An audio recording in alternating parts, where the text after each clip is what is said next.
ഈശോ മിശിഹായ്ക്ക് സ്തുതിയായിരിക്കട്ടെ. പ്രിയ സഹോദര സഹോദരി, നല്ല ഒരു ദിവസം നിനക്ക് നേരുകയാണ്. ഈശോയുടെ ഉയർപ്പിൻ്റെ ആനന്ദത്തിലാണല്ലോ ഈ ദിവസങ്ങളൊക്കെ നമ്മൾ കടന്നു പോവുക. ഈശോ ഉയർപ്പിന് ശേഷം പല അവസരങ്ങളിൽ ശിഷ്യന്മാർക്ക് പ്രത്യക്ഷപ്പെടുന്നുണ്ട്. തിബേരിയസ് കടൽപ്പുറത്ത് ഈശോ പ്രത്യക്ഷപ്പെട്ട വിവരം വിശുദ്ധ യോഹന്നാൻ പറയുന്നുണ്ട്. വിശുദ്ധ യോഹന്നാൻ അറിയിച്ച സുവിശേഷം 21 അധ്യായം 4 വാക്യം. ഉഷസ്സായപ്പോൾ യേശു കടൽക്കരയിൽ വന്നു നിന്നു. എന്നാൽ അത് യേശുവാണെന്ന് ശിഷ്യന്മാർ അറിഞ്ഞില്ല.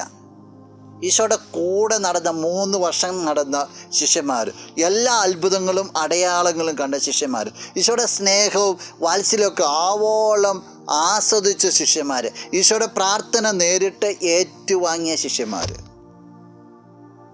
ഈശോ മരിച്ചപ്പോഴേക്കും അവർ ചിന്തിച്ചു, എല്ലാം തീർന്നു. അതുകൊണ്ട് ഈശോ ഉയർപ്പിക്കപ്പെട്ടു വന്നതിന് ശേഷവും അവർ ഈശോയിൽ അവിശ്വസിക്കുക. ഈശോ തൊട്ടടുത്ത് വന്നിട്ട് ഈശോയെ തിരിച്ചറിയാൻ പറ്റാത്തൊരവസ്ഥ. ജീവിതത്തിൽ ചിലപ്പോൾ നിനക്കും ഇങ്ങനെയുള്ള അവസ്ഥകളൊക്കെ വരും.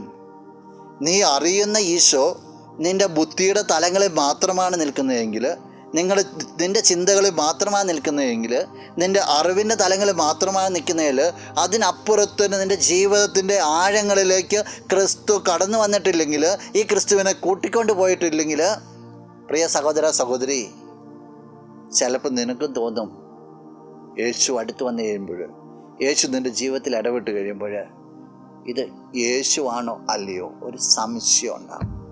കാരണം ജീവിതത്തിലേക്ക് ആഴത്തിലേക്ക് ഈശോയെ കൂട്ടിക്കൊണ്ടു പോകാൻ ഇനിയും നിനക്ക് സാധിച്ചിട്ടില്ല അല്ലെങ്കിൽ വേണ്ടത്ര സാധിച്ചിട്ടില്ല എന്നുള്ളതാണ്. പ്രിയ സഹോദര സഹോദരി, യേശുവിനെ നിൻ്റെ ജീവിതത്തിൻ്റെ ആഴത്തിലേക്ക് ഇന്ന് തന്നെ നീ കൂട്ടിക്കൊണ്ടു പോകാം.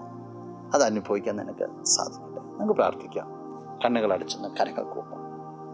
നല്ലവനായ കർത്താവേ, നിന്നെ ഞങ്ങൾ സ്തുതിക്കുന്നു, ആരാധിക്കുന്നു, മഹത്വപ്പെടുത്തുന്നു.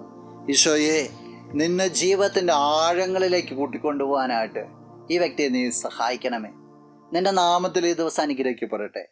എല്ലാ തരത്തിലുള്ള നന്മകൾ കൊണ്ടും കൃപകൾ കൊണ്ടും ഫലങ്ങൾ കൊണ്ടും ഈ വ്യക്തി നിറയപ്പെടാൻ ഇടവരട്ടെ, ഇപ്പോഴും എപ്പോഴും എന്നേക്കും.